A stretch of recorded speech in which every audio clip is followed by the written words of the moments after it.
Spring has arrived and we are in quarantine, just like you in other parts of the world, fighting coronavirus while staying inside. For that reason, this time we were unable to go to the tulip fields, but luckily we planted some bulbs since last winter. Staying at home with our inner garden felt like a blessing. This was the first time that I saw real black tulips since I moved to the Netherlands 4 years ago. I was fascinated by the fine texture of its petals, and I had to paint them while they were still fresh. In the meantime, I took some photos and video to preserve its memory and to use them as reference models for later paintings. It was a long time since I painted in watercolour. I felt very rusty, and I had to do some sketches as practice before I could make a video for you. As you may know, for watercolour it matters which kind of paper, paintbrushes and paints you're using. You will manage to create wonderful techniques depending on how granulated is the paper, or if it was hot or cold pressed, how many grams of cotton, if it is made of cotton or bamboo or any other kind of plant. You can use a special kind of sketchbook as well. Experiment with diverse papers. I am sure there are plenty of videos on YouTube that you can check if you feel more curious about papers. For this video, I am using Arches 300 grams. You can see it is hot pressed because of the rough texture. First step is to attach our paper with masking tape to a surface. It can be AAA, like the one that I am using here, or you can use your sketchbook with its pages fastened with a clip. In this way we keep our cotton paper stretched enough so that when we wet it, it won't wrinkle or undulate.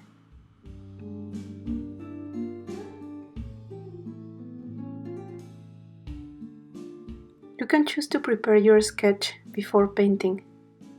Try to trace the lines carefully so that the sketch is visible enough. Do not press too hard, so when you wet the paper, the graphite does not dirty the surface.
I am using the eraser to make the traces even more lighter.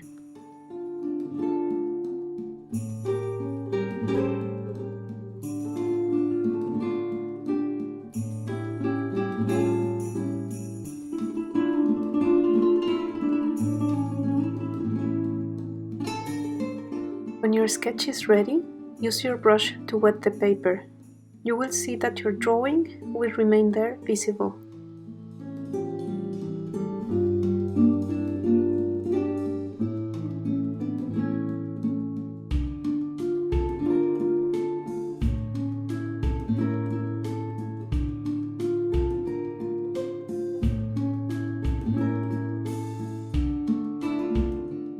If you want to create a texture effect on certain parts of the paper, you can only wet it here and there.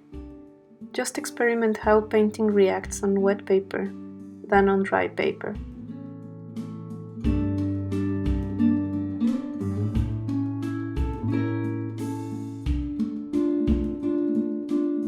About the paintbrushes, my aunt was my first teacher on watercolor technique, and she always recommended me to use Martes or sable hair paintbrush.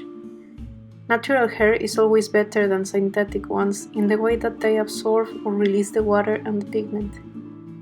I am sure you will notice the difference when you have painted for a long time.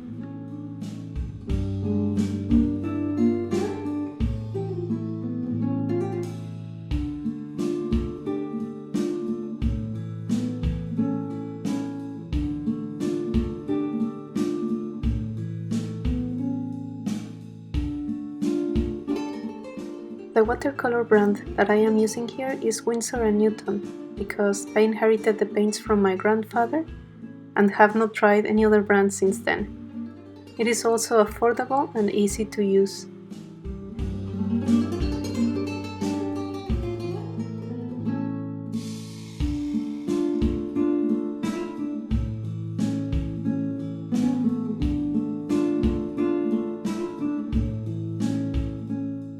As you can see here on the first layer, I am using wet on wet technique. This means that I am applying the pigment on a wet paper. The pigment is also not so saturated. We need to start with the lightest layers to the darkest ones. This is because watercolor has a rule, that is to use the paper as light. For some watercolorists or experts in watercolor, the use of wash or combination with other inks or pigments with watercolor, it is almost a sin.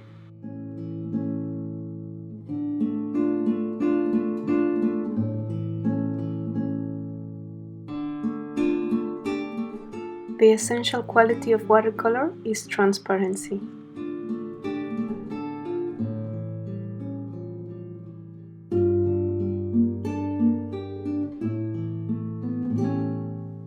Now that the first layer is done, with the color as translucent as possible, we dry the paper with a hair dryer, or we can wait for it to dry naturally. In the other previous videos, I did some experiments on the textures with naturally dried watercolors.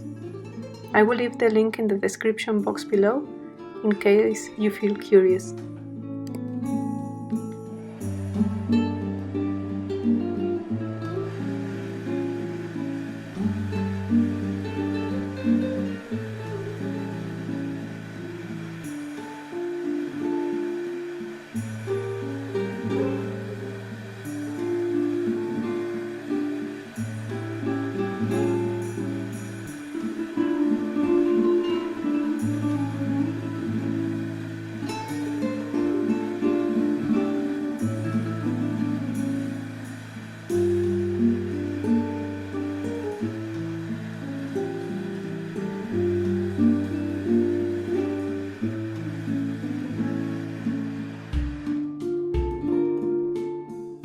The reason that I left the sound on is that you could see how long it takes to dry this small sketch. For the next stages of the process, you will hear the air dryer again, so that you can notice when I am adding a new layer. So let me know what works for you better.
As you can see, as we progress, the layers become more saturated. I am using different values of green to create volume and texture in the leaves.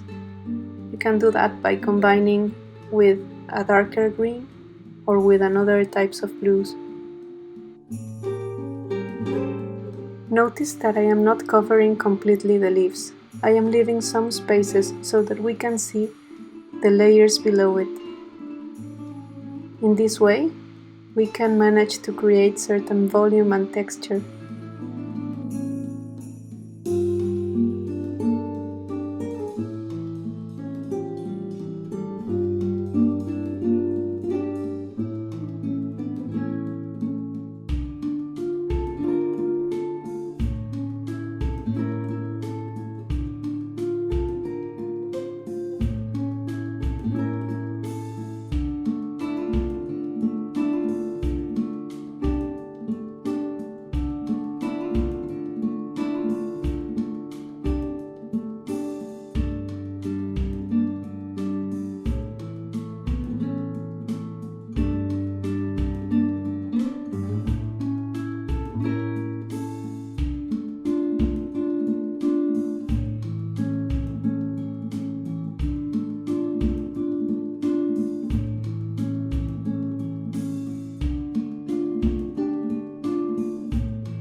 As the first layer, we create a second one, but using a more saturated color.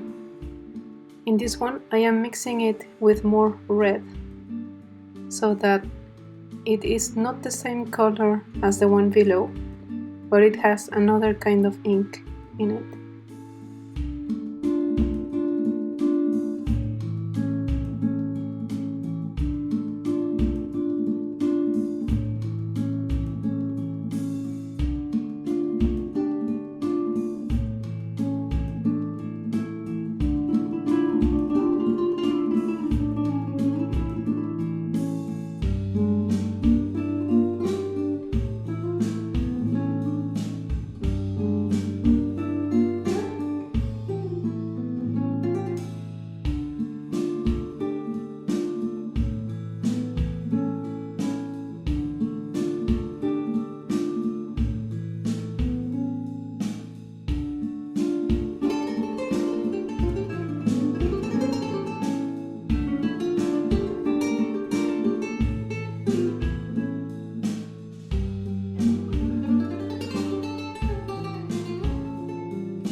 am using here a finer paintbrush for accents and details, and of course mixing my next layer and making it even more saturated.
Well, this is it. I hope you enjoyed painting with me this tulip as much as I enjoyed getting back into watercolors and show you how I do this. I was very happy to share my technique with you guys, and I can't wait to see how your tulips will look like. Take care, stay safe, and see you later in our next video. Bye!